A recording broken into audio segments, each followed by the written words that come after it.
আল্লাহ বলবেন আইনাল জব্বার, হে রাজা বাদশাহ আজকে তোমরা কোথায়? কোনো আওয়াজ থাকবে না। আবার আল্লাহ ঘোষণা করবেন আইনাল মুতাকাব্বিরুন,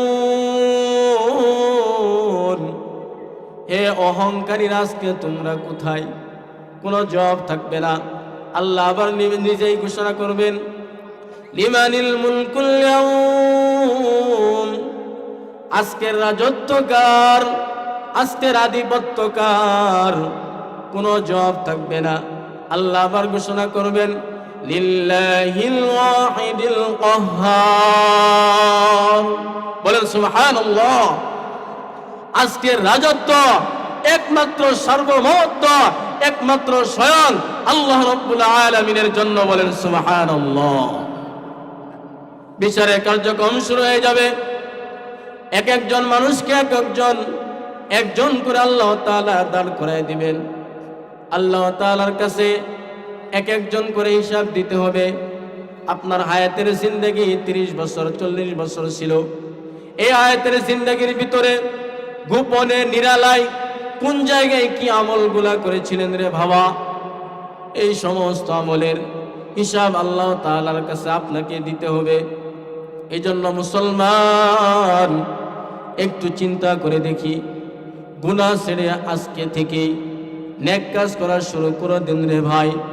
অতীতের গুনার জন্য আল্লাহর কাছে এমন তওবা করা দরকার যে তওবার কারণে আল্লাহ তাআলা মানুষের গুনাহগুলো মাফ করে দিয়ে আল্লাহ তাকে দুনিয়ার ভিতরে মর্যাদাবান করে দেয়। বলেন সুবহানাল্লাহ। হযরত আবু যর গিফারী রাদিয়াল্লাহু তাআলা আনহু, বিখ্যাত সাহাবী, টাকা পয়সা ছিল না। আবু যর গিফারী রাদিয়াল্লাহু তাআলা আনহু আল্লাহ রাসূলের সাথে বসে আছেন। জিবরাইল ওহী নিয়ে আসছেন। আসার পর নবীজি সাল্লাল্লাহু আলাইহি ওয়াসাল্লামকে বলতেছেন ইয়া রাসূলুল্লাহ, ইয়া হাবিবাল্লাহ, ওই যে আপনার সাহাবী আবু যর গিফারী বসে আছে। নবীজি সাল্লাল্লাহু আলাইহি ওয়াসাল্লাম বললেন হে ভাই জিবরাইল, আমার সাহাবী আবু যর গিফারীকে তুমি কেমনে চিনো? সে তো দুনিয়া থেকে এখনো বিদায় হয়ে যায় নাই, দুনিয়ার জিন্দেগির ভিতরে আছে। জিবরাইল আমিন বললেন ইয়া রাসূলুল্লাহ, ইয়া হাবিবাল্লাহ, আপনার সাহাবী আবু যর গিফারী দুনিয়ার ভিতরে জীবিত থাকতে পারে। দুনিয়াবাসী যে পরিমাণ আবু যর গিফারীকে চিনে তার চাইতে বহু গুণ বেশি আসমানের সমস্ত ফেরেশতারা আপনার সাহাবী আবু যর গিফারীকে চিনে। বলেন সুবহানাল্লাহ। নবীজি সাল্লাল্লাহু আলাইহি ওয়াসাল্লাম বললেন এ জিবরাইল, কি এমন আমল আবু যর গিফারীর ভিতরে রয়েছে যে আমলের কারণে আল্লাহ রাব্বুল আলামিন আবু যর গিফারীকে এত মর্যাদাবান করেছেন? জিবরাইল আমিন বললেন ইয়া রাসূলুল্লাহ, ইয়া হাবিবাল্লাহ, আপনার সাহাবী আবু যর গিফারীর তেমন বড় কোনো আমল নাই, মাত্র 2টা আমলের কারণে। কয়টা আমল বলেন? বলেন কয়টা আমল? 2টা আমল।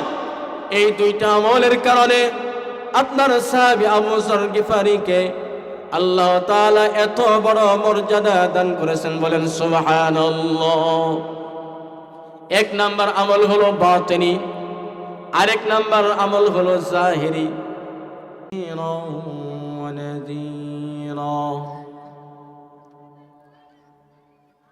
وداعيا إلى الله بإذنه وسراجا منيرا. أما بعد فأعوذ بالله من الشيطان الرجيم. بسم الله الرحمن الرحيم.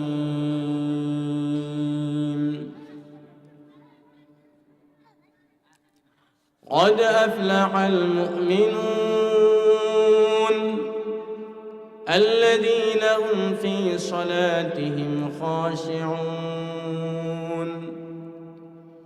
والذين هم عن اللغو معرضون. وقال رسول الله صلى الله عليه وسلم: اعبدوا الله كأنك تراه فإن لم تكن يراه فإن لم تكن تراه فإنه يراك، أو كما قال النبي صلى الله عليه وسلم.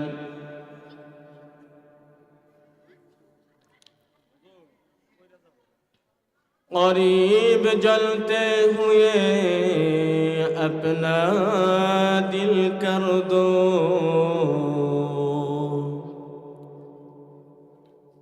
قریب جلتے ہوئے اپنا دل کر دو،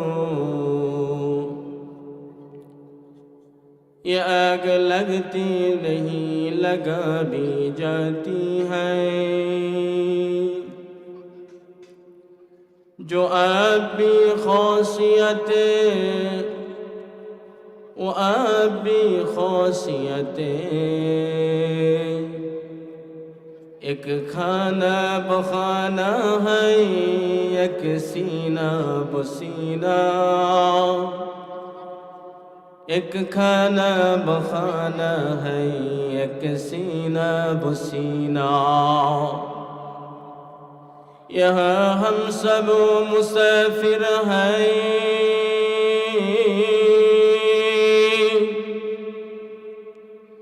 یہاں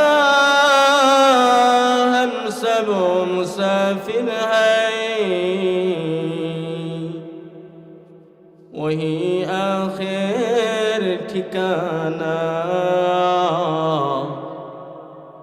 کوئی آگے روانہ ہے کوئی پیچھے روانہ، کوئی آگے روانہ ہے کوئی پیچھے روانہ۔ সকলে দুরূদ শরীফ পড়ি। আল্লাহুম্মা সাল্লি আলা মুহাম্মাদিন ওয়া আলা আলি মুহাম্মাদ كما صليت على إبراهيم وعلى آل إبراهيم إنك حميد مجيد، اللهم بارك على محمد وعلى آل محمد كما باركت على إبراهيم وعلى آل إبراهيم إنك حميد مجيد۔ আলহামদুলিল্লাহ।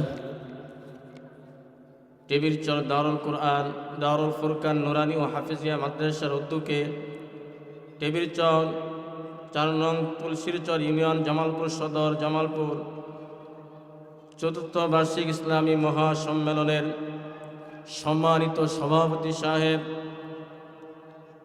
ও প্রধান বক্তা আন্তর্জাতিক কারি আলোচক মাওলানা মুফতি তালহা বিন মিজান হাফিজাহুল্লাহ, দ্বিতীয় বক্তা, তৃতীয় বক্তা, চতুর্থ বক্তা,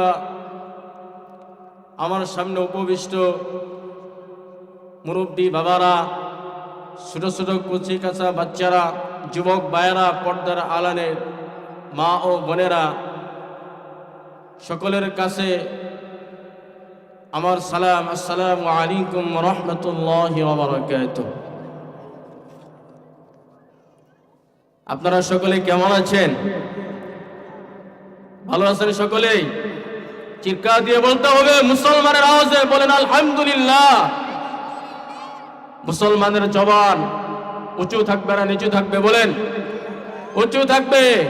মুসলমান যে জায়গাতে যাবে সেই জায়গাতে আল্লাহু আকবারের ধ্বনি কম্পিত করে সেই জায়গাটা আল্লাহর ইসলামের আল্লাহর দ্বীনকে বাস্তবায়ন করার জন্য সর্বদাই ঈমানের শক্তি প্রয়োগ করতে হবে। বলেন ঠিক কি না? এই জন্য মুসলমান ঘুমানোর সময় আমাদের নাই, জাগতে হবে। প্রতিটা মুসলমানের চিন্তা করতে হবে, আমার জবান, আমার দেহ, আমার শক্তি সামর্থ্য সব কিছু যেন একমাত্র ইসলামের জন্য হয়। এতদিন তন্ত্র মন্ত্র সবগুলাই দেখেছি, এখন দেখতে চাই কোরআনের বাংলাদেশ, ইসলামের বাংলাদেশ। বলেন ঠিক কিনা? এই জন্য এখনো যারা বাড়িতে রয়েছেন, রাস্তাঘাটে রয়েছেন, কোরআনের মাহফিল শুরু হয়ে গেছে। আমি আশা রাখবো আমাদের আমন্ত্রিত মেহমান চলে এসেছেন, সকলে ইনশাল্লাহ আমাদের মাহফিলের প্যান্ডেলে চলে আসবেন। আর যারা রাস্তাঘাটে এখন রয়েছেন, বিশেষ করে যুবক ভাইয়েরা, আপনাদের দ্বারাই এদেশে ইসলাম আবার প্রতিষ্ঠিত হয়ে যাবে। বলেন ঠিক কিনা? যুবক, এক একটা যুবক হবে উমরের মতো। কার মতো? এক একটা যুবক হবে আবু বকরের মতো। এক একটা যুবক হতে চায় খালিদ বিন ওয়ালিদের মতো। যে যুবক ইসলামের জন্য ঝান্ডা উঁচু করার জন্য এক পা এগিয়ে যাবে, আল্লাহর কসম করে বলি, ওই যুবক যদি আল্লাহর রাস্তায় শহীদ হয়ে যায়, ওই যুবককে আল্লাহ তাআলা জান্নাতের ভিতরে প্রবেশ করায় দিবেন। বলেন সুবহানাল্লাহ। আমি একটা সূরা মুমিনুনের 3টা আয়াত তেলাওয়াত করেছি। এই সূরা মুমিনুনের অর্থ হলো মুমিনদের সম্পর্কে আলোচনা আল্লাহ তাআলা করেছেন। তো সূরা মুমিনুনের অনেকগুলো গুণাবলী রয়েছে। এই সূরা মুমিনুনের ভিতরে মুমিনদের আল্লাহ তাআলা 7টা সিফাত বর্ণনা করেছেন। কয়টা সিফাত? খেয়াল করে শুনবেন, কিচ্ছা কাহিনী নয়, কোরআন থেকে আলোচনা চলবে, যাতে করে আজকে আপনারা এই মাহফিল থেকে কিছু নিয়ে যাইতে পারেন। 7টা সিফাত আল্লাহ বর্ণনা করেছেন। যারাই মুমিন তাদের ভিতরে এই 7টা সিফাত থাকবে। আল্লাহ রাব্বুল আলামিন ঘোষণা করতেছেন, قد أفلح المؤمنون।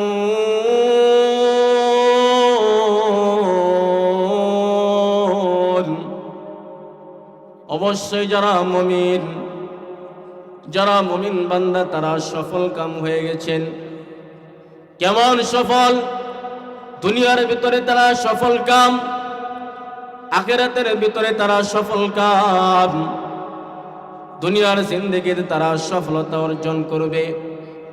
আল্লাহ তাআলা এই সূরার প্রথমেই আল্লাহ তাআলা তাকিদ দিয়ে বলতেছেন, অবশ্যই মুমিন যারা তারা সফল হয়ে গেছে। বলেন সুবহানাল্লাহ।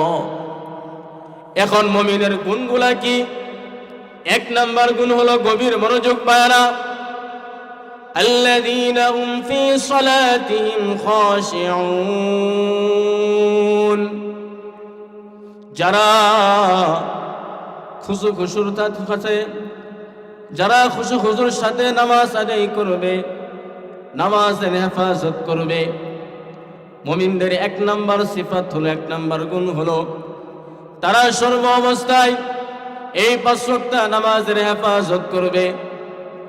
যে সকল মুমিনরা এই 5 ওয়াক্ত নামাজের হেফাজত করবে, আল্লাহ তাআলার ঘোষণা হলো ওই বান্দাকে কাল কিয়ামতের ময়দানে আল্লাহ তাআলা জান্নাত দান করবে। বলেন সুবহানাল্লাহ।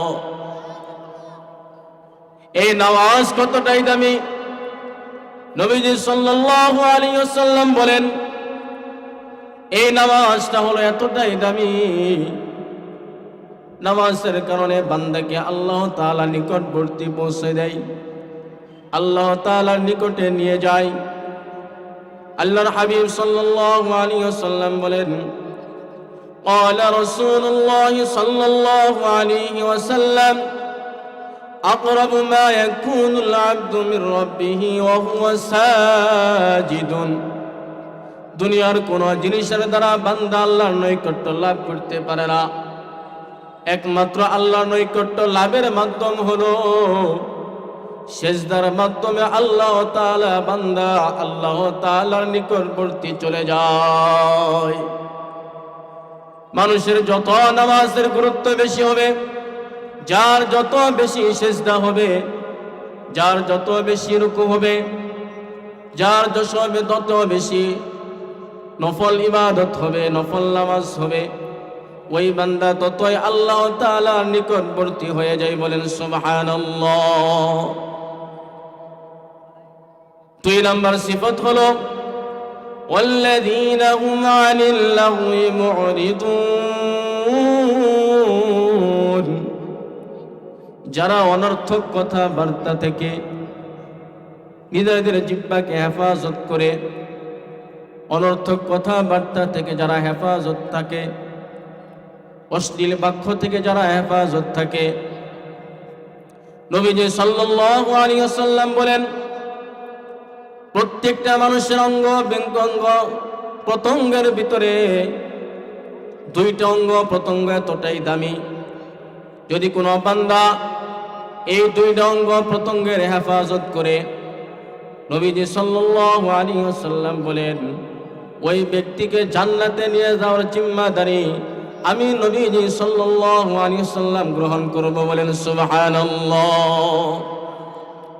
1 নাম্বার হলো, যদি কোনো বান্দা তার জিহ্বাকে হেফাজত করে, এই জিহ্বার দ্বারা ফাহিশা কোনো কথা না বলে, মিথ্যা কথা না বলে, এই জিহ্বার দ্বারা কাউকে গালি না দেয়, এই জিহ্বার দ্বারা গীবত শিকায়ত না করে।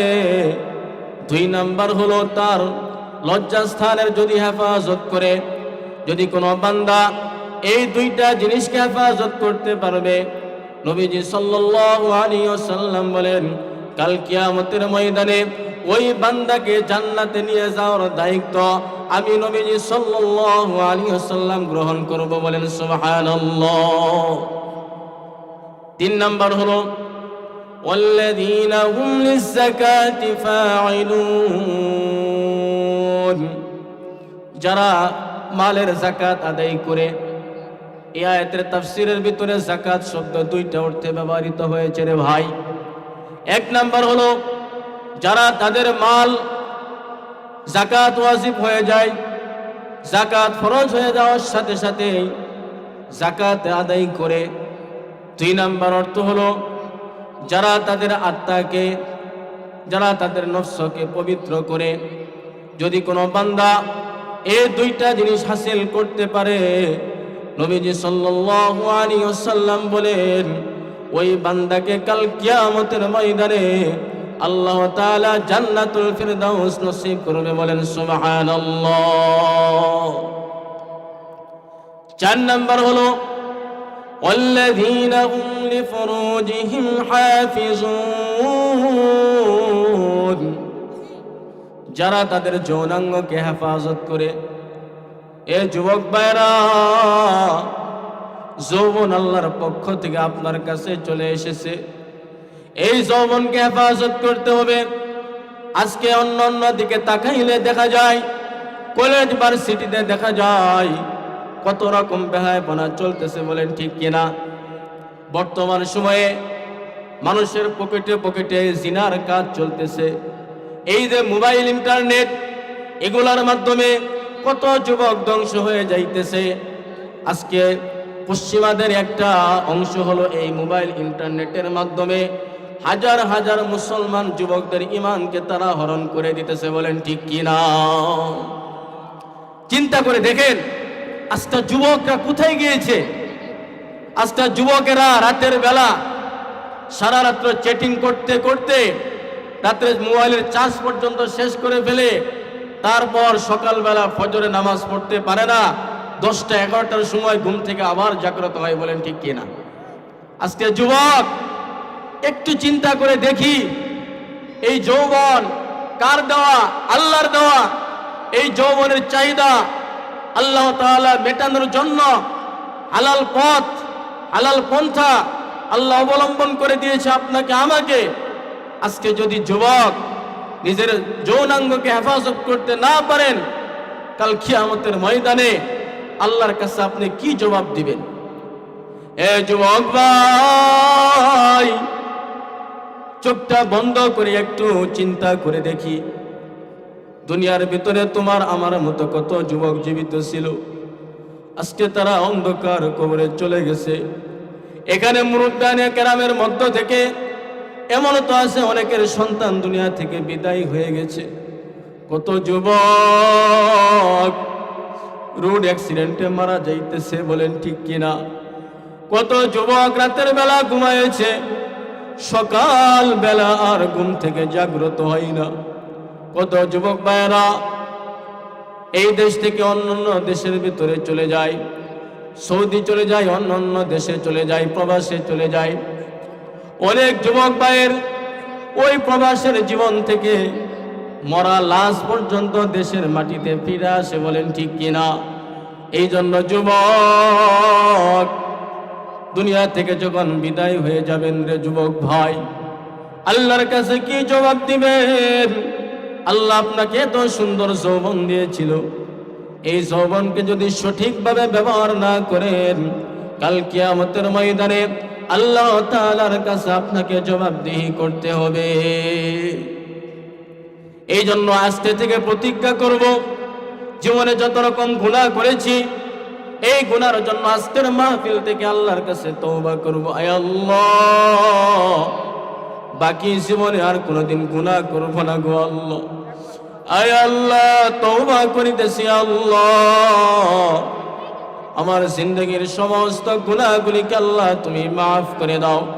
এই যুবক চোখের পানি ছেড়ে যদি আল্লাহর কাছে দু হাত তুলে একটু দোয়া করতে পারেন, আল্লাহ বলেন বান্দা তোর জিন্দগির সমস্ত গুনাহগুলিকে আমি আল্লাহ তাআলা মাফ করে দিব। বলেন সুবহানাল্লাহ। এই জন্য নিজের যৌনাঙ্গকে হেফাজত করা দরকার, জিনা থেকে মুক্ত থাকা দরকার, অশ্লীল ব্যয়বনা জিনিস থেকে বিরত রাখা দরকার। 5 নম্বর হলো ওয়াল্লাযীনা হুম লিআমানাতিহিম ওয়া আহদিহিম রাউন। খাঁটি মুমিন হলো তারাই যারা নিজেদের আমানতকে রক্ষা করে। এই আমানতগুলা কি হলো? আমরা তো এতটুকুই বুঝি আমানত মানে হলো আমার কাছে কিছু টাকা পয়সা একজনে রাখলো, এটাই আমানত। না না রে মুসলমান, এটা শুধু আমানত নয়, আল্লাহর পক্ষ থেকে যত কিছু আল্লাহ তাআলা নাজ নিয়ামত আপনাকে আমাকে দান করেছেন রে বাবা, এই সমস্ত কিছুই হলো আমানত। আল্লাহ তাআলা মাথা দিয়েছে, মাথা হলো আমানত। আল্লাহ তাআলা 2টা চক্ষু দিয়েছেন, এই 2টা চক্ষু হলো আমানত। আল্লাহ তাআলা 2টা কান দিয়েছেন, এই কান দুটো হলো আমানত। আল্লাহ তাআলা অর্থ সম্পদ দিয়েছেন, কোনো আল্লাহর দেওয়া আমানত। আল্লাহ তাআলা 2টা হাত দিয়েছেন, এই 2টা হাত হলো ভাই আমানত। সমস্ত অঙ্গ প্রত্যঙ্গগুলো হলো আমানত। এই আমানতের জবাবদিহিতা কাল কিয়ামতের ময়দানে আল্লাহ তাআলার কাছে আপনাকে আমাকে করতে হবে। এই জন্য মুমিন বান্দারা তারা আমানত রক্ষা করবে। 6 নম্বর গুণ হলো ওয়াহদিহিম রাউন। যারা ওয়াদা রক্ষা করে, ওয়াদার পর খেলাফ করতে পারে না মুমিন বান্দা। এখন আমরা চিন্তা করে দেখি, আমরা মানুষের সাথে ওয়াদা করলে ওয়াদা রক্ষা করতে পারি কিনা? একজন মানুষের কাছ থেকে যদি আরেক মুসলমান টাকা ধার নেয়, বর্তমান সমাজের ভিতরে দেখা যায় একজনকে ঋণ দিয়েছে, এই ঋণের টাকা নেওয়ার পর মাসের পর মাস চলে যায়, বছরের পর বছর চলে যায়, আর ওই ঋণওয়ালা ব্যক্তির কাছ থেকে আর টাকা উঠাইতে পারে না। বলেন আছে না নাই? টাকা ঋণ দিয়েছেন, ঋণ ব্যক্তি আপনার কাছ থেকে টাকা নিয়েছিল, নেওয়ার পর তার সমস্যা সমাধান করেছিল, কিন্তু দেখা যায় এই যে টাকাটা আপনার কাছ থেকে নিল, আর এই মুসলমান আল্লাহর বান্দা, আর এই টাকাটা তারিখ তো পার হয়ে মাসের পর মাস চলে যায়, আর আপনার টাকা সে দিতেছেন। এটা ওয়াদা না হলো? ওয়াদা রক্ষা করা হলো আবশ্যক, ওয়াদা রক্ষা করা হলো সবচেয়ে বড় মুমিনের আলামত। এই জন্য কোন মুমিন বান্দা যখন কোন বান্দার সাথে ওয়াদাবদ্ধ হয়, এই ওয়াদা রক্ষা করা হলো মুমিনের সিফাত, মুমিনের গুণ। আর কোন বান্দা যদি ওয়াদার পর খেলাফ করে, তাহলে ওই ব্যক্তির নামটা হয়ে যায় মুনাফিকের নাম হয়ে যায়। নবীজি সাল্লাল্লাহু আলাইহি ওয়াসাল্লাম বলেন, মুনাফিকের আলামত হলো 4টা। উল্লেখযোগ্য হলো তিনটা। আয়াতুল মুনাফিকি সালাসুন, মুনাফিকের আলামত হলো তিনটা। এক নাম্বার হলো ওয়াইদা ওয়াদা আখলাফা, মানুষের সাথে ওয়াদা করলে ওয়াদার বরখেলাপ করে। কোন মুমিন কোন সময় ওয়াদার বরখেলাপ করতে পারে না, ওয়াদা ভঙ্গ করতে পারে না। আর যারা মুনাফিক তারা ওয়াদার বরখেলাপ করে। 7 নম্বর সিফত হলো ওয়াল্লাযীনা হুম আলা সালাওয়াতিহিম ইউহাফিজুন, তারাই হলো প্রকৃত মুমিন যারা নিজেদের নামাজকে হেফাজত করে। প্রথম আয়াতের ভিতরে আল্লাহ তাআলা নামাজের কথাই বলিয়াছিলেন। সর্বশেষে যে আয়াতটা সিফাতটা 7 নম্বর যে সিফাতটা, এই গুণাবলীর ভিতরেও আল্লাহ তাআলা আবার নামাজের কথা বললেন। যদি কোনো বান্দা কোনো মুমিন এই 7টা গুণ অর্জন করতে পারে, আল্লাহ তাআলা কাল কিয়ামতের ময়দানে তাদেরকে জান্নাতুল ফিরদাউসের ভিতরে প্রবেশ করায় দিবেন। বলেন সুবহানাল্লাহ। তারা কি হবে? উলাইকা হুমুল ওয়ারিসুন, তারা ওয়ারিস হয়ে যাবে, মালিক হয়ে যাবে। কিসের মালিক রে ভাই? দুনিয়ার মালিক নয় রে ভাই। কিসের মালিক হয়ে যাবে? আল্লাযীনা ইয়ারিসুনাল ফিরদাউস, জান্নাতুল ফিরদাউসের ওই বান্দাগুলি, মুমিন বান্দাগুলি, তারা জান্নাতুল ফিরদাউসের মালিক হয়ে যাবে। বলেন সুবহানাল্লাহ। এই জন্য মুসলমান আমাদের চিন্তা করতে হবে, সর্বদাই চিন্তা করা দরকার। আপনার আমার হায়াতের জিন্দেগি কখন শেষ হয়ে যায় বলা যায় না। যখন আজরাইল আপনার আমার কাছে চলে আসবে কাল কিয়ামতের ময়দানে, আল্লাহ তাআলা ঘোষণা করবেন ওয়ামতাজুল ইয়াওমা আইয়ুহাল মুজরিমুন, হে অপরাধীরা, আজ তোমরা আমার নেককার বান্দা থেকে পৃথক হয়ে যাও। আল্লাহর ঘোষণা দেওয়ার সাথে সাথেই অপরাধী যারা তারা নেককার বান্দা থেকে আলাদা হয়ে যাবেন। 2 অবস্থাতে চলে যাবেন। এক দল হবে ডান দিকে, আরেক দল হবে বাম দিকে। অপরাধীরা এক প্রান্তে চলে যাবে আর নেককার মুমিন বান্দারা আরেক প্রান্তে চলে যাবে। এই ঘোষণার সাথে সাথেই সমস্ত মানুষ 2 ভাবে বিভক্ত হয়ে যাবে। একদল হবে জান্নাতি মানুষ, আরেক দল হবে জাহান্নামী মানুষ। হিসাবের কার্যক্রম শুরু হয়ে যাবে। আল্লাহ রাব্বুল আলামিন সমস্ত কিছু ধ্বংস করে কিয়ামতের মাঠ আল্লাহ তাআলা কায়েম করে ফেলবেন। আল্লাহ তাআলা 7 আসমান 7 জমিনকে আল্লাহ তাআলা কুদরতিভাবে পেঁচায় নেবেন। ওয়াল আরদু জামিআন قبضته يوم القيامة والسماوات مطويات بيمينه। 7 জমিন 7 আসমানকে আল্লাহ তাআলা কুদরতি হাতে পেঁচায় নেবেন। পেঁচানোর পর আল্লাহ তাআলা জাকি দিয়ে বলবেন আইনাল জব্বার, হে দুনিয়ার রাজা বাদশা, আজকে তোমরা কোথায়? সামান্য টাকা পয়সা নিয়ে দুনিয়ার ভিতরে বাহাদুরি করেছিলা, সামান্য ক্ষমতা পেয়ে গরিব মানুষদের উপর অন্যায় অবিচার করেছিলা, আজকে তোমরা কোথায়? সেদিন দুনিয়ার এই নেতা নেত্রীর কোনো খোঁজখবর থাকবে না রে ভাই। সামান্য টাকা পয়সার মালিক কোনো খোঁজখবর থাকবে না, দেশের প্রধানমন্ত্রীর কোনো খোঁজখবর থাকবে না, যে সারা দেশের সারা বিশ্বের ক্ষমতাধর ব্যক্তিদের কোনো খোঁজখবর থাকবে না। আল্লাহ বলবেন আইনাল জব্বার, হে রাজা বাদশা, আজকে তোমরা কোথায়? কোনো আওয়াজ থাকবে না। আবার আল্লাহ ঘোষণা করবেন আইনাল মুতাকাব্বিরুন, হে অহংকারী, আজকে তোমরা কোথায়? কোনো জবাব থাকবে না। আল্লাহ আবার নিজেই ঘোষণা করবেন লিমানিল মুলকুল ইয়াউম, আজকের রাজত্ব কার, আজকের আধিপত্য কার? কোনো জবাব থাকবে না। আল্লাহ আবার ঘোষণা করবেন লিল্লাহিল ওয়াহিদিল কাহ্হার, বলেন সুবহানাল্লাহ। আজকের রাজত্ব একমাত্র সার্বভৌমত্ব একমাত্র স্বয়ং আল্লাহ রাব্বুল আলামিনের জন্য, বলেন সুবহানাল্লাহ। বিচারের কার্যক্রম শুরু হয়ে যাবে। এক একজন মানুষকে একজন করে আল্লাহ তাআলা দাঁড় করায় দিবেন।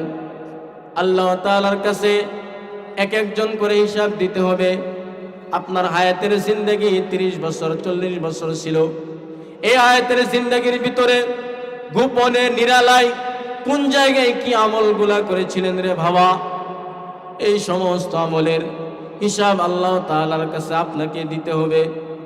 এই জন্য মুসলমান একটু চিন্তা করে দেখি, গুনাহ ছেড়ে আজকে থেকে নেক কাজ করা শুরু করে দিন রে ভাই। অতীতের গুনার জন্য আল্লাহর কাছে এমন তওবা করা দরকার যে তওবার কারণে আল্লাহ তাআলা মানুষের গুনাহগুলো মাফ করে দিয়ে আল্লাহ তাকে দুনিয়ার ভিতরে মর্যাদাবান করে দেয়, বলেন সুবহানাল্লাহ। হযরত আবু যর গিফারী রাদিয়াল্লাহু তাআলা আনহু, বিখ্যাত সাহাবী, টাকা পয়সা ছিল না। আবু যর গিফারী রাদিয়াল্লাহু তাআলা আনহু আল্লাহ রাসূলের সাথে বসে আছেন। জিবরাইল ওহী নিয়ে আসছেন। আসার পর নবীজি সাল্লাল্লাহু আলাইহি ওয়াসাল্লামকে বলতেছেন, ইয়া রাসূলুল্লাহ, ইয়া হাবিবাল্লাহ, ওই যে আপনার সাহাবী আবু যর গিফারী বসে আছে। নবীজি সাল্লাল্লাহু আলাইহি ওয়াসাল্লাম বললেন, হে ভাই জিবরাইল, আমার সাহাবী আবু যর গিফারীকে তুমি কেমনে চিনো? সে তো দুনিয়া থেকে এখনো বিদায় হয়ে যায় নাই, দুনিয়ার জিন্দেগির ভিতরে আছে। জিবরাইল আমিন বললেন, ইয়া রাসূলুল্লাহ, ইয়া হাবিবাল্লাহ, আপনার সাহাবী আবু যর গিফারী দুনিয়ার ভিতরে জীবিত থাকতে পারে। দুনিয়াবাসী যে পরিমাণ আবু যর গিফারীকে চিনে তার চাইতে বহু গুণ বেশি আসমানের সমস্ত ফেরেশতারা আপনার সাহাবী আবু যর গিফারীকে চিনে, বলেন সুবহানাল্লাহ। নবীজি সাল্লাল্লাহু আলাইহি ওয়াসাল্লাম বললেন, এ জিবরাইল, কি এমন আমল আবু যর গিফারীর ভিতরে রয়েছে যে আমলের কারণে আল্লাহ রাব্বুল আলামিন আবু যর গিফারীকে এত মর্যাদাবান করেছেন? জিবরাইল আমিন বললেন, ইয়া রাসূলুল্লাহ, ইয়া হাবিবাল্লাহ, আপনার সাহাবী আবু যর গিফারীর তেমন বড় কোনো আমল নাই, মাত্র 2টা আমলের কারণে। কয়টা আমল বলেন? বলেন কয়টা আমল? 2টা আমল। এই 2টা আমলের কারণে আপনার সাহাবী আবু যর গিফারীকে আল্লাহ তাআলা এত বড় মর্যাদা দান করেছেন, বলেন সুবহানাল্লাহ। 1 নাম্বার আমল হলো বাতিনি, আরেক নাম্বার আমল হলো জাহিরি। নবীজি সাল্লাল্লাহু আলাইহি ওয়াসাল্লাম বললেন, জিবরাইল 1 নাম্বার আমলটা কি ছিল? জিবরাইল আমিন বললেন, ইয়া রাসূলুল্লাহ, ইয়া হাবিবাল্লাহ, আপনার সাহাবী আবু যর গিফারীর 1 নাম্বার আমল হলো ছোট্ট একটা আমল, সামান্য আমল। কোরআনের ভিতরে আল্লাহ তাআলা 114টা সূরা দিয়েছেন। এই 114টা সূরার ভিতরে একটা সূরার নাম হলো সূরাতুল ইখলাস। আপনার সাহাবী আবু যর গিফারী কারণে আল্লাহ রাব্বুল আলামিন আপনার সাহাবী আবু যর গিফারীকে দুনিয়ার ভিতরে আল্লাহ তাআলা এত বড় মর্যাদা দান করেছেন, বলেন সুবহানাল্লাহ। 2 নাম্বার আমল ছিল, ইয়া রাসূলুল্লাহ, ইয়া হাবিবাল্লাহ, আপনার সাহাবী আবু যর গিফারী সর্বদাই নিজেকে ছোট মনে করে। নবীজি সাল্লাল্লাহু আলাইহি ওয়াসাল্লাম ঘোষণা করেন, মান তাওয়াযা লিল্লাহি রাফাহুল্লাহ, যে ব্যক্তি আল্লাহ তাআলার জন্য বিনয়ী হয় দুনিয়ার ভিতরে আল্লাহ তার মর্যাদা বানিয়ে দেয়, বলেন সুবহানাল্লাহ। ইয়া রাসূলুল্লাহ, ইয়া হাবিবাল্লাহ, আপনার সাহাবী আবু যর গিফারীর 2 নাম্বার আমল ছিল সর্বদাই নিজেকে ছোট মনে করেছেন, অহংকার করে নাই। আল্লাহর কসম করে বলি, ইয়া রাসূলুল্লাহ, ইয়া হাবিবাল্লাহ, এই 2টা আমলের কারণে আপনার সাহাবী আবু যর গিফারিকে আল্লাহ তাআলা আসমানের ভিতরে এত পরিচিতি দান করেছেন, বলেন সুবহানাল্লাহ। এই জন্য যুবক ভাইয়েরা, বুড়া বাবারা, একটু চিন্তা করে দেখি, নেক কাজ, নেক আমল আপনাকে কোথায় থেকে কোথায় নিয়ে যাবে আপনি চিন্তাও করতে পারবেন না। গুনার কাজ ছেড়ে দেন, নেক কাজ শুরু করে দেন। আর গুনাহ যত করবেন ততই অন্তরের ভিতরে আপনার শান্তি চলে যাবে, সর্বদাই পেরেশানির ভিতরে আপনি ডুবে থাকবেন। অনেক মানুষ দেখবেন বড় বড় টাকা পয়সাওয়ালা, কোটিপতি, কিন্তু দেখা যায় রাতের বেলা ঘুমের বডি সারা রাত্রে ঘুমাইতে পারেন। আছে না নাই? আছে না নাই বলেন? গরিব মানুষ 5 ওয়াক্ত নামাজ পড়ে, কিন্তু সারাদিন কাজকর্ম করে যখন আল্লাহু আকবারের ধ্বনি ভেসে আসে, সাথে সাথে খেত রেখে ওযুটা বানায় আল্লাহর কদমে সেজদা দেয়। আর এই গরিব বেচারা রাতের বেলা যখন ঘুমায়, ঘুমানোর সাথে সাথে শান্তির ঘুম তার চোখের ভিতরে চলে আসে। বলেন ঠিক কিনা? কত সুন্দর! এই জন্য শান্তি কিসের ভিতরে আসবে রে ভাই? একমাত্র ইবাদতের ভিতরে শান্তি, গুনার ভিতরে শান্তি নাই রে ভাই। আজকে আপনি আমি একটু চিন্তা করে দেখি, আপনাদের সমাজের ভিতরে কত মানুষ কোন দিকে যাইতেছে, সমাজের ভিতরে কতগুলা গুনাহ চলতেছে, সমাজের ভিতরে কতগুলা নাফরমানি হইতেছে। একটু গভীর মনোযোগ দিয়ে খেয়াল করি, আপনার পরিবারের ভিতরে কি কি গুনাহ চলতেছে। গুনাহ থেকে যদি বাঁচিয়ে থাকতে পারেন, আল্লাহর কসম করে বলি, এই দুনিয়ার ভিতরে আল্লাহ তাআলা আপনাকে জান্নাতি জীবন দান করবেন। বলেন সুবহানাল্লাহ। আর আমরা গুনাহ করতে করতে এতটাই জর্জরিত হয়ে গেছি, এই গুনাহ নিয়ে যদি আল্লাহর কাছে চলে যায়, আল্লাহর কাছে কি জবাব দিব বলেন? এই জন্য আমরা তো এখন গুনাহ করার পর আমাদের অনুতপ্ত নাই। বিখ্যাত সাহাবী সালাবাতুল আনসারী রাদিয়াল্লাহু তাআলা আনহু এমন একজন দামি সাহাবী ছিলেন, তিনি গুনাহ করে না একটু গুনার জন্য উদ্বুদ্ধ হয়েছিলেন। আব্দুর রহমান ইবনে আউফ সালাবাতুল আনসারী রাদিয়াল্লাহু তাআলা আনহুর সাথে ভাইয়ের সম্পর্ক গড়ে উঠেছিলেন।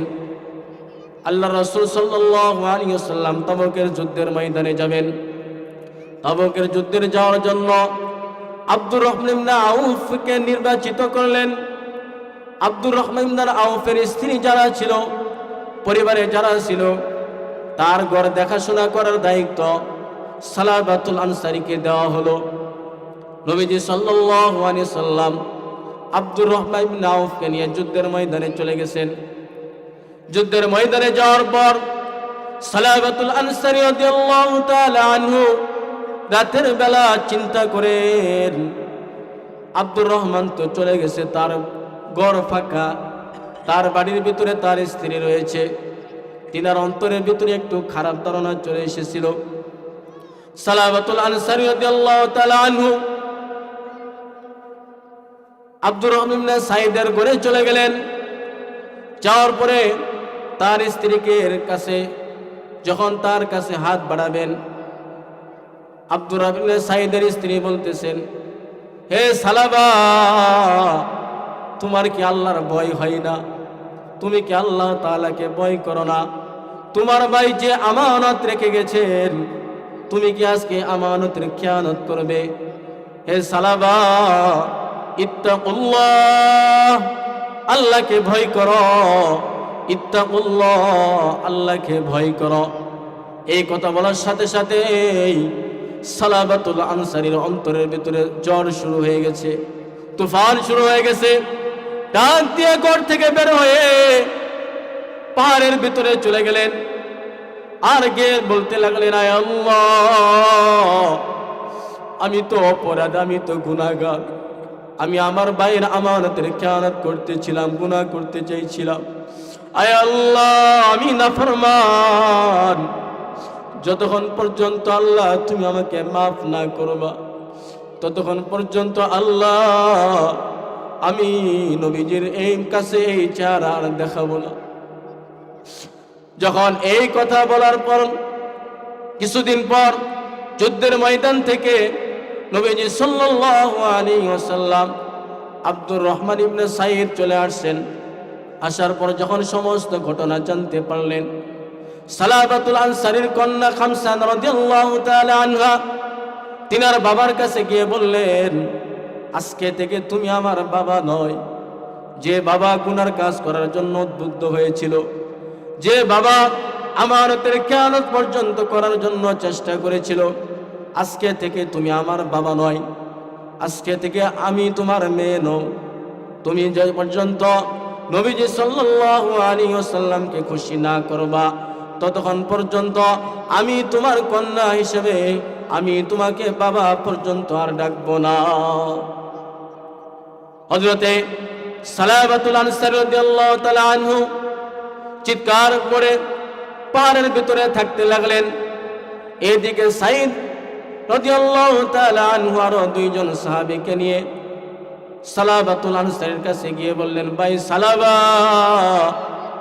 চলো চলো আল্লাহর রাসূলের দরবারে যাই। আমরা চলো প্রথমে আবু বকরের দরবারে চলে যাই। আবু বকরের দরবারে যাওয়ার পর আবু বকর রাদিয়াল্লাহু তাআলা আনহু রাগান্বিত হয়ে বললেন, দূর হয়ে যাও, দূর হয়ে যাও, তোমার মতো নাফরমান আমার দরবারে জায়গা নাই। তুমি বড় অপরাধী, আমার দরবার থেকে চলে যাও, তওবার কোনো সুযোগ নাই। আবু বকরের দরবার থেকে তারা চলে আসলেন। এরপর ওমরের দরবারে চলে গেলেন। ওমর রাদিয়াল্লাহু তাআলা আনহু গরম মেজাজের মানুষ ছিলেন। ওমর রাদিয়াল্লাহু তাআলা আনহু বললেন, তাড়াতাড়ি দূর হও, দূর হও, আমার দরবার থেকে চলে যাও। যদি না যাও আমি তোমাকে প্রহার করব, তুমি অপরাধী। যতক্ষণ পর্যন্ত আল্লাহ তাআলা তোমাকে মাফ না করবে, ততক্ষণ পর্যন্ত আমি ওমরের সাথে তুমি কোনো কথা বলবে না।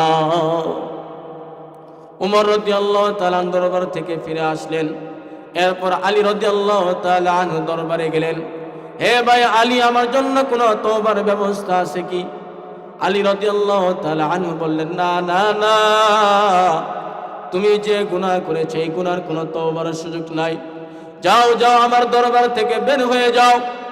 এরপরে সালাবাতুল আনসারী রাদিয়াল্লাহু তাআলা আনহু চিৎকার দিয়ে মাটিতে পড়ে গেলেন আর বললেন, আয় আল্লাহ, এখন এমন একজন মানুষের দরবারে যাব, রহমাতুল লিল আলামিন, দয়ার নবী জনাবে মুহাম্মদুর রাসূলুল্লাহ সাল্লাল্লাহু আলাইহি ওয়াসাল্লামের দরবারে যাব, তিনি আমাকে নৈরাশ করবেন না। হযরতে সালাবাতুল আনসারী রাদিয়াল্লাহু তাআলা আনহু নবীজির দরবারে চলে আসলেন। নবীজি সাল্লাল্লাহু আলাইহি ওয়াসাল্লাম সালাবাকে দেখেই বললেন, হে সালাবা, তোমার মতো অপরাধীর জায়গা আমার দরবারে নেই, আমার কাছ থেকে চলে যাও। সালাবাতুল আনসারী রাদিয়াল্লাহু তাআলা আনহু নবীজির দরবার থেকে ফিরে আসার পর তার কন্যা খামসা রাদিয়াল্লাহু তাআলা আনহাকে বললেন, আমার কন্যা, আজকে থেকে তোমাদের সাথে আমার আর কোনো সম্পর্ক নাই। আমি অপরাধী, আমি বড় গুনাহগার। আমি আবু বকরের দরবারে গিয়েছিলাম, আবু বকর আমাকে বিদায় করে দিয়েছে। উমরের দরবারে গিয়েছিলাম, উমর আমাকে বিদায় করে দিয়েছে। আলীর দরবারে গিয়েছিলাম, আলী আমাকে বিদায় করে দিয়েছে। জনাবে মুহাম্মদুর রাসূলুল্লাহ সাল্লাল্লাহু আলাইহি ওয়াসাল্লামের দরবারে গেলাম, তিনি আমাকে বিদায় করে দিলেন। আমার আর কোনো দরবারে যাওয়ার জায়গা নাই। যাও, তোমরা চলে যাও, আমি আর এখানে থাকবো না। আমি চলে গেলাম পাহাড়ের চূড়ায়। আমি একমাত্র দুনিয়ার কোন দরবারে আর যাব না। একমাত্র আমার মালিক, আমার আল্লাহর দরবারে আমি কান্নাকাটি করে আমি আল্লাহ তাআলার কাছে ক্ষমা চাইব। যতক্ষণ পর্যন্ত আল্লাহ আমাকে মাফ না করবে, ততক্ষণ পর্যন্ত আমি আমার চেহারা মদিনা মক্কার ভিতরে কাউকে দেখাবো না। জিনা করে নাই, শুধু উদ্বুদ্ধ হয়েছিল, যার কারণে এই অবস্থা। তারপরের ঘটনা হলো, কিছুদিন পর নবীজি সাল্লাল্লাহু আলাইহি ওয়াসাল্লাম চিন্তা করলেন সালাবাতুল আনসারী কোথায় গেল। সালাবাতুল আনসারী পাহাড়ের চূড়ার ভিতরে উঠে দুহাত তুলে আল্লাহর কাছে টেকে টেকে করুণা জারি করে কান্না করতে থাকে। কিছুদিন অতিবাহিত হওয়ার পর আল্লাহ জিব্রাইলকে পাঠিয়ে দিয়েছেন, জিব্রাইল যাও আমার বন্ধুকে গিয়ে বলো এই দুনিয়াটা সে সৃষ্টি করেছেন, আমি আল্লাহ সৃষ্টি করেছি। আর তাকে গিয়ে বলো আমি আল্লাহ যদি কোনো বান্দাকে মাফ করে দেই, ওই বান্দাকে কে আছে ওই বান্দাকে অপরাধী সাব্যস্ত করবে। যাও যাও জিব্রাইল যাও, সালাবাতুল আনসারীর গুনাহগুলিকে আমি আল্লাহ তাআলা তওবার কারণে, কান্না করার কারণে তার জিন্দেগীর সমস্ত গুনাহগুলিকে আমি আল্লাহ তাআলা মাফ করে দিয়েছি। বলেন সুবহানাল্লাহ। জিব্রাইল এসে নবীজির কাছে বলতে লাগলেন, ইয়া রাসূলুল্লাহ, ইয়া হাবিবাল্লাহ, আপনার সাহাবী আবু যর, আপনার সাহাবী সালাবাতুল আনসারীকে আল্লাহ মাফ করে দিয়েছেন, তার কাছে এই খবরটা পৌঁছাইয়া দেন। রাতের বেলা নবীজি সাল্লাল্লাহু আলাইহি ওয়াসাল্লাম সমস্ত সাহাবীর সামনে বলতে লাগলেন, কে আছো আমার সালাবাকে আমার কাছে নিয়ে আসবা। দুইজন সাহাবী উঠে পড়লেন, আবু বকর রাদিয়াল্লাহু তাআলা আনহু, সালমান ফারসি রাদিয়াল্লাহু তাআলা আনহু। তারা বললেন, আমরা আপনার সাহাবী সালাবাতুল আনসারীকে আপনার কাছে নিয়ে আসব। তারা রাতের বেলায় চলে গেলেন। রাতের বেলা খুঁজতে খুঁজতে পাহাড়ের চূড়ার ভিতরে চলে গেলেন। সেখানে যারা বসবাস করত তাদেরকে জিজ্ঞাইতে লাগলেন, এখানে কোনো এমন একজন মানুষকে দেখেছ যে মানুষটা গুনাহ থেকে তওবা করার জন্য আল্লাহর কাছে তওবা করে কান্নাকাটি করে? তারা বলতে লাগলো, হ্যাঁ হ্যাঁ, এখানে এমন একটা মানুষ রয়েছে, কিছুদিন যাবৎ সে আসতেছে, রাতের বেলা এসে দু হাত তুলে আল্লাহর কাছে রুনা জারি করে ক্ষমা চাই। ওই পাহাড়ের উপরে চলে যাও। এমন সময়ের ভিতরে দেখতে লাগলেন সালাবাতুল আনসারী সেই জায়গার ভিতরে চলে আসছেন। সালাবাতুল আনসারীর কাছে আবু বকর গিয়ে বলতেছেন, হে ভাই সালাবা, আল্লাহ তাআলা তোমাকে মাফ করে দিয়েছে, চলো চলো, নবীজি তোমাকে ডেকেছেন। সালাবাতুল আনসারীকে নিয়ে আবু বকর রাদিয়াল্লাহু তাআলা আনহু ফজরের নামাজের সময় মসজিদে নববীর ভিতরে চলে আসছেন। এইদিকে নবীজি সাল্লাল্লাহু আলাইহি ওয়াসাল্লাম ফজরের জামাত শুরু করে দিয়েছেন। ফজরের নামাজের ভিতরে, ফজরের জামাতের ভিতরে যখন নবীজি সাল্লাল্লাহু আলাইহি ওয়াসাল্লাম দ্বিতীয় রাকাতের ভিতরে এই সূরাটা বলতেছিলেন, আলহাকুমুত তাকাসুর হাত্তা যুরতুমুল মাকাবির, এই আয়াতটা তেলাওয়াত করার সাথে সাথে সালাবাতুল আনসারীর সাথে সাথে মাটির ভিতরে বেহুশ হয়ে পড়ে গেলেন। নামাজের শেষে নবীজি সাল্লাল্লাহু আলাইহি ওয়াসাল্লাম সালাবার কাছে চলে আসলেন। সালমান ফারসি রাদিয়াল্লাহু তাআলা আনহুকে বললেন, হে সালমান ফারসি, সালাবার মুখের ভিতরে পানি ছিটাও। সালাবা রাদিয়াল্লাহু তাআলা আনহুর মুখে যখন পানি ছিটানো হলো, নবীজি সাল্লাল্লাহু আলাইহি ওয়াসাল্লামকে বললেন, সালমান ফারসি রাদিয়াল্লাহু তাআলা আনহু, ইয়া রাসূলুল্লাহ, ইয়া হাবিবাল্লাহ, আপনার সাহাবী সালাবাতুল আনসারী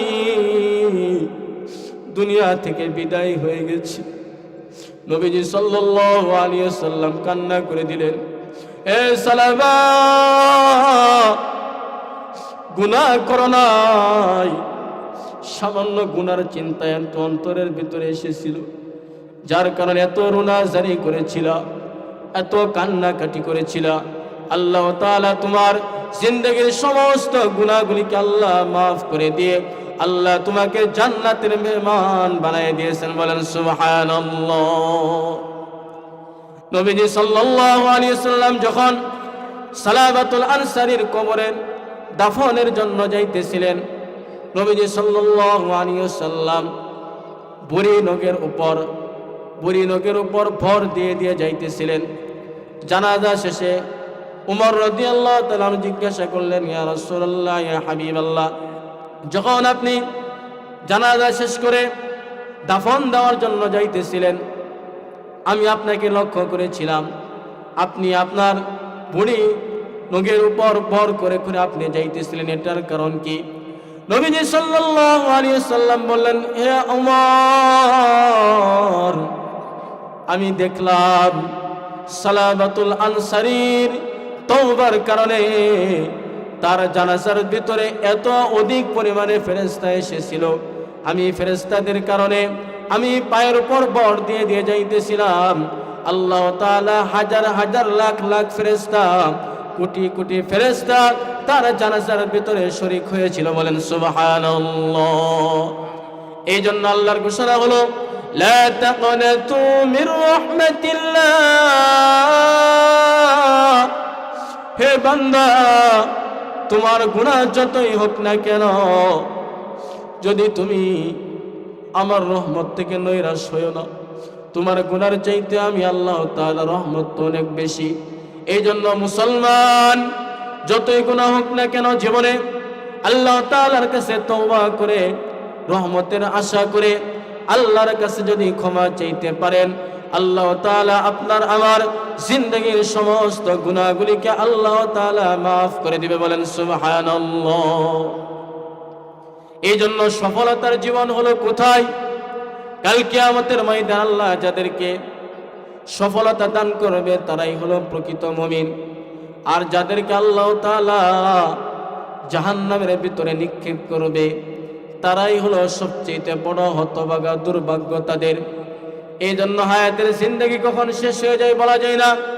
আমাদের চিন্তা করতে হবে আমরা সর্ব অবস্থায় ইবাদতের ভিতরে থাকব, আমালের ভিতরে থাকব।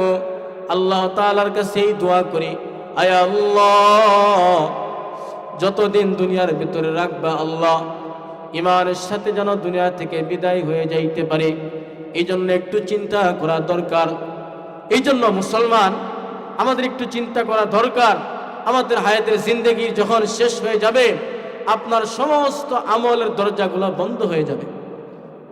আর সবচেয়ে জারি থাকবে কোনটা? এই একটা প্রতিষ্ঠান, এই একটা মাদ্রাসা, আপনাদের এলাকার প্রতিষ্ঠান। এই প্রতিষ্ঠানটা হলো সদকা জারিয়ার সব জারি থাকবে। এই প্রতিষ্ঠানের ভিতরে শ্রম দিয়ে, সাহায্য দিয়ে, টাকা পয়সা দিয়ে যখন আপনি সাহায্য সহযোগিতা করবেন, আল্লাহ রাব্বুল আলামিন এর বদৌলতে আপনার কবরের ভিতরে এই সওয়াবগুলা আল্লাহ তাআলা জারি রেখে দিবেন।